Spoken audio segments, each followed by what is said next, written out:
untuk menghadapi musim hujan yang akan datang. Yang dimungkinkan adalah musim hujan nanti pada bulan November pertengahan. Kalau misalkan ada salah satu warga melihat kebakaran, itu harus menginformasikan ke pemerintah desa dulu. Kami menghimbau dari BPD Kabupaten Banyumas agar tidak membuang sampah sembarangan yang nanti.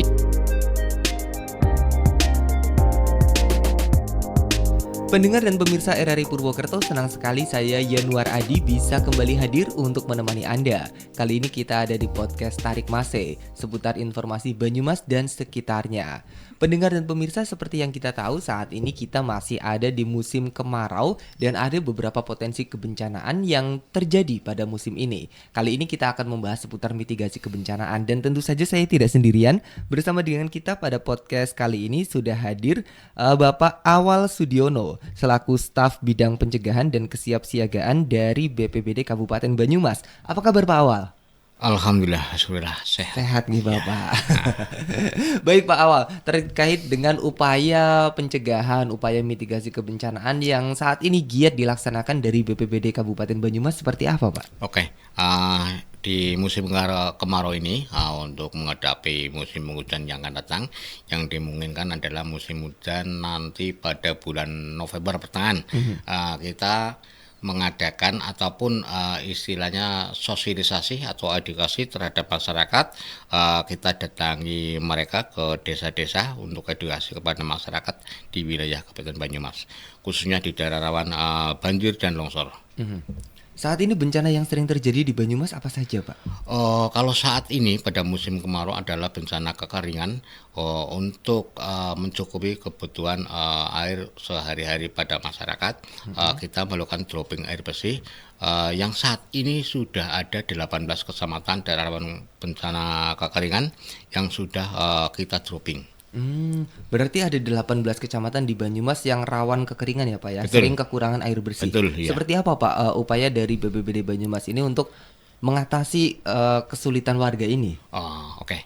Untuk mengatasi kekeringan ini kita dropping air bersih untuk kebutuhan masyarakat sehari-hari, baik minum ataupun mandi seperti itu.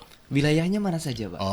Kalau wilayahnya menyebar antara lain zona yang agak merah, ya memang masuk zona merah ini kekeringan juga longsor adalah Gumelar, Lumbir, Wangon, Purwojati, Rawalo, Jatilawang, Aji Barang, Cilongok, Karanglewas, Kebasen, Banyumas, Patik Raja, Kemranjen, Sumpyo, Tambak, Somagede, Kalibagor. Banyak ya Pak ya? Ya cukup lumayan. Ini belum tersebut semua mungkin tadi.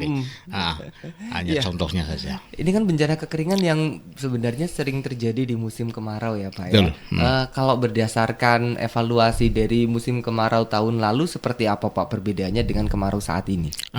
Kalau musim kemarau kemarin itu tidak begitu terlalu ya, masyarakat membutuhkan air ya musim kemarau. Tapi kali ini kemungkinan air di wilayah Kabupaten Banyumas itu mengalami penurunan. Buktinya dari info PDAM bahwa mata air di Kawung Carang itu mengalami penurunan debit. Jadi kalau untuk di sisi utara mengalami penurunan debit, kemungkinan dan dimungkinkan itu untuk sumur-sumur yang ada di wilayah sisi selatan, khususnya di wilayah Kebasen, Rawalo itu juga mengalami penurunan debit mata air yang cukup signifikan. Iya. Berarti ini karena adanya kerusakan ekosistem tidak Pak yang membuat mata airnya tuh berkurang terus debit airnya? Ya kemungkinan kalau ekosistem itu tidak begitu, tidak begitu. Cuman mengalami resapan airnya yang kurang itu. Kurang banyak pohon mungkin. Kemungkinan karena sekarang banyak halaman-halaman yang disemen, kan seperti itu mengurangi resapan air. Makanya untuk mengatasi itu kita galakan biopori untuk memasukkan atau untuk meresapkan air yang ada di permukaan ke dalam tanah. Sedangkan resapan air ke dalam tanah itu cukup lama memakan waktunya. Misalkan satu tetes air sampai kedalaman 100 meter itu membutuhkan sekitar 15 tahun. Jadi kalau untuk penggunaan air harus efisien mungkin. Ya, biopori Pak, di mana saja sudah dibuat biopori di Banyumas? Kalau biopori itu di wilayah kota. Di wilayah perkotaan. Ya, di wilayah perkotaan mereka baik yang swasta maupun perumahan mereka sudah membuat biopori.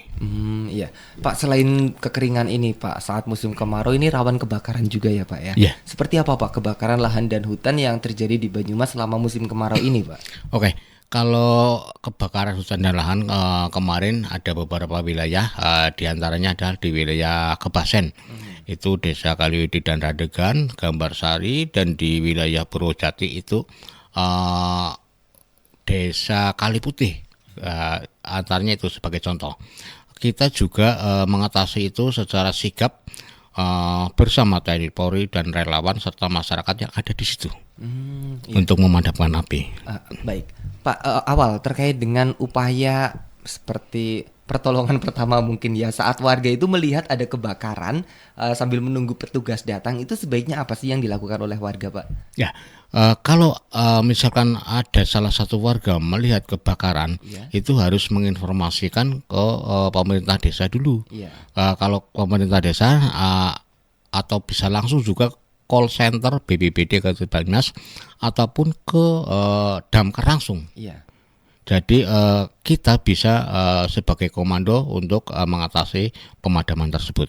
Iya, terkadang kan lokasinya jauh, Pak. Misalkan petugas mungkin dimungkinkan datangnya agak lama, ada upaya-upaya yang bisa dilakukan tidak, Pak? Sambil menunggu datangnya petugas. Ada. Kalau untuk sambil menunggu datangnya petugas, di desa itu sudah ada relawan-relawan, Mas. Kita bentuk forum pengurangan risiko bencana. Itu adalah salah satu untuk mengurangi bencana yang ada di situ. Penanganannya. Oke. Baik, Pak Awal. Jika berdasarkan data sendiri, Pak, sudah terjadi berapa peristiwa kebakaran, Pak, pada musim kemarau ini saja? Kalau tidak salah sudah 7 kali kebakaran. 7 kali. Iya. Dan itu kebakarannya penyebabnya apa, Pak? Rata-rata penyebabnya belum diketahui ya. Kemungkinan mereka yang ada di pinggir hutan ataupun punya lahan di hutan itu kadang ya mungkin mereka merokok ataupun sengaja membakar sampah, tapi ternyata masih menyala. Jadi merembet terus begitu. Faktor kelalaian manusia. Faktor kelalaian manusia juga ya. Iya, jadi seringkali banyak kejadian kebakaran ini karena kelalaian manusia sendiri. Iya, kemungkinan ya. Kita tidak bisa langsung to the point, kesalahanmu, tidak bisa. Ya.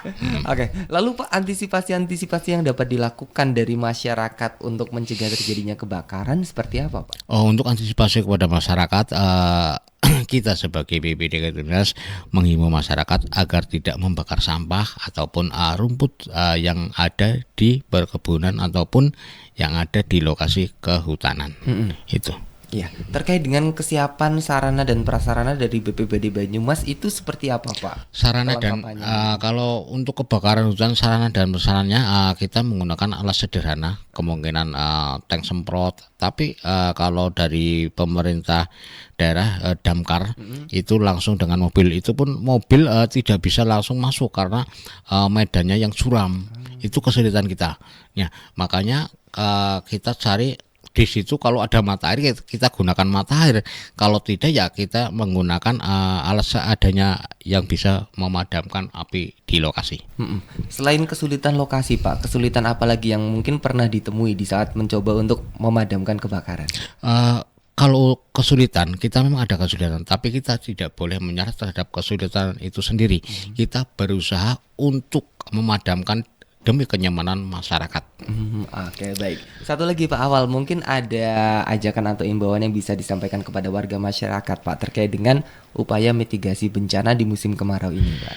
Oke, untuk masyarakat wilayah Kabupaten Banyumas khususnya, kami menghimbau dari BPD Kabupaten Banyumas agar tidak membuang sampah sembarangan yang nanti akan berefek menimbulkan banjir genangan ataupun banjir bandang seperti kemarin terjadi di wilayah Pekuncen. Itu terjadi banjir bandang yang cukup lumayan besar.